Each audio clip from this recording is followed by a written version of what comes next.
Good evening. We, the Canadian Veteran Freedom Riders from Bruce-Grey-Owen Sound, Ontario, Canada, are here on 11 September 2023 to hold a small service in remembrance of 9/11. On September 11, 2001, 19 militants associated with the Islamic extremist group Al-Qaeda hijacked 4 airplanes and carried out suicide attacks against targets in the United States. 2 of the planes were flown into the Twin Towers of the World Trade Center in New York City. A 3rd plane hit the Pentagon just outside Washington, D.C., and a 4th plane crashed in a field in Pennsylvania. Almost 3,000 people were killed during the 9/11 terrorist attacks. For many nations, for all time, the phrase 9/11 will invoke a special meaning, a memory of a moment in our history when the world as we knew it changed forever. It is fitting then that every year on September 11th, Americans, Canadians, and many countries join together to honor those who died that day. It is fitting that we observe a moment of silence as a tribute to those lives cut short, and as a symbol of the empty places left behind in the hearts of those still living. But these solemn ceremonies on September 11th will always be more than a remembrance of the past, more than a tribute to the lives lost. These ceremonies are today and will be a remembrance and tribute to both the living and the dead.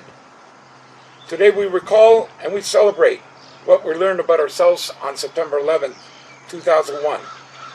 We recall and we celebrate how we acted that day.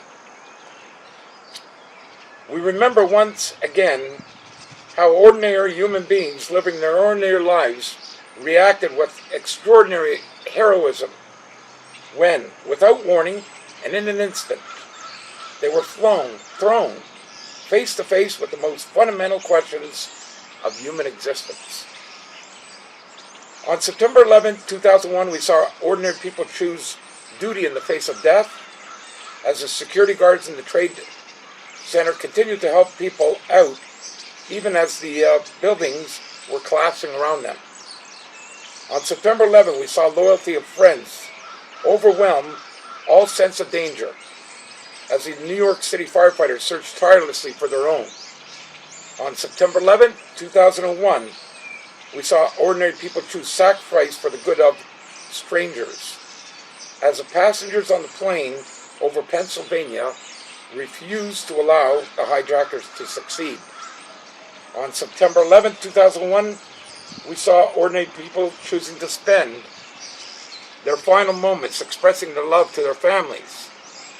There's a man in New York who has tape recorded many of those final messages, and he listens to the tape every day because it is such a pure expression of love.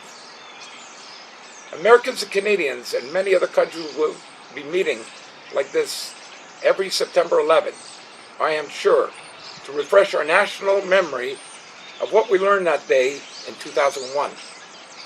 Not only that we have enemies in the world who would destroy us if they could, but that the age-old verities, duty, loyalty, self-sacrifice, love, still have meaning and still flourish in the hearts of ordinary people we live and work with every day.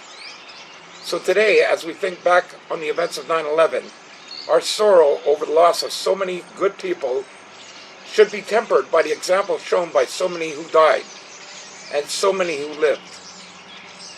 They taught us that through their actions that day what it means to be human. They showed us the immutable value of duty, loyalty, self-sacrifice, love. The only way we will triumph over terrorism and conquer the senseless tragedy of that horrible day is by celebrating the kindness of the human spirit. U.S. Ambassador David Jacobson paid tribute to the town of Gander, Newfoundland for its generosity on 9/11, hailing its residents for their grace and good humor in representing the best of us. He spoke about one stranded passenger, a child, who turned Ford in Gander soon after 9/11. All his gifts were stuck in the plane he had been on. So to make him feel better, a local Gander family threw him a party. Jacobson also thanked the hundreds of Canadians, including those in Vancouver, Halifax, Montreal, and Toronto, who helped stranded passengers. 24 Canadians died in the event, and the impact it left in the Canadian community is hard to forget. Following the Twin Tower attacks, former Prime Minister Jean Chrétien called former President George W. Bush to ensure Canada's complete support for the U.S.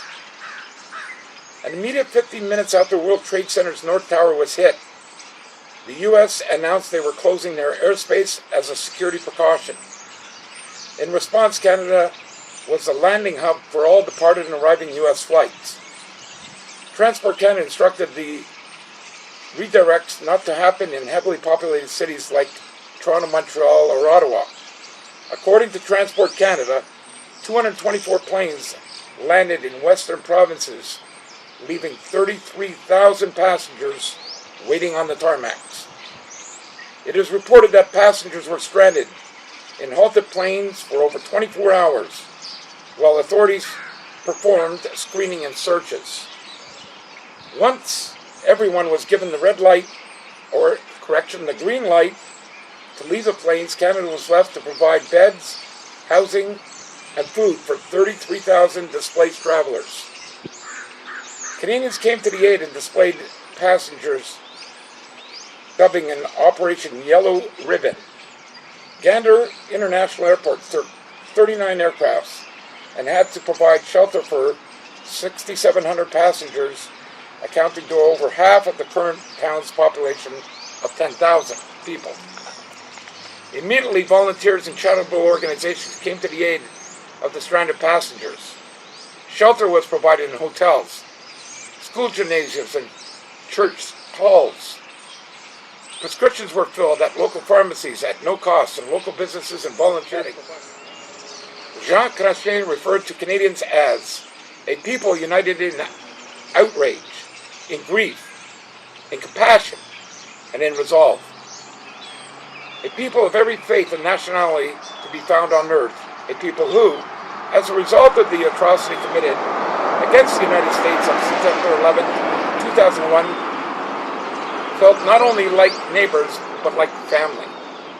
The event also led to the creation of new defense measures to ensure Canadian and U.S. security. The Liberal government passed the Anti-Terrorism Act, allowing police and government justice officials to more openly take preventable measures against the suspected terrorist activity. The bill faced controversy for the freedom it gave police and Canadian Security Intelligence Service. Opponents argued it could impede on the Canadian Charter rights and freedoms.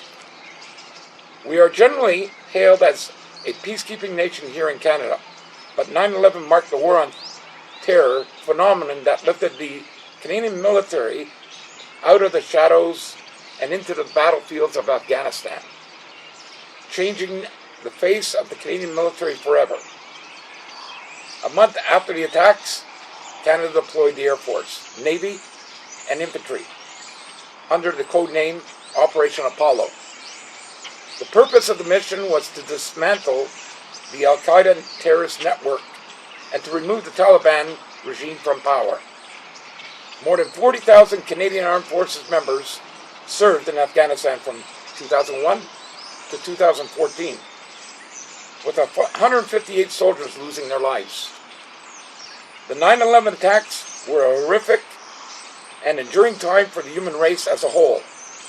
No words can undo what happened. No science can bring back those we've lost. But it's important to remember the profound role the Canadian community played in coming together, not only as an allied country, but as people with outreached arms. Today we remember those lost. We gather here at the Meaford, Ontario, Canada Fire Hall, next to a one-ton steel beam from the World Trade Center, in faith that the good will not only endure, but will prevail. I just want to read what's on this beam. This beam was recovered from the wreckage of the World Trade Center in New York City, destroyed September 11, 2001 in a terrorist attack. It is placed here in Meaford, Ontario, Canada, Fire Hall to honor the people who perished in the attack, including those who gave their lives in an effort to save others. At this moment, we're going to take a 1-minute moment of silence. Thank you for taking the time to view this film, set up by my comrade Roger. His road name is Excalibur. And with my comrade Pipeman, his road name is Pipeman, Steve. And we hope that Canadians from across the country observe a moment of silence in memory of 9/11. Thank you, and have a great evening.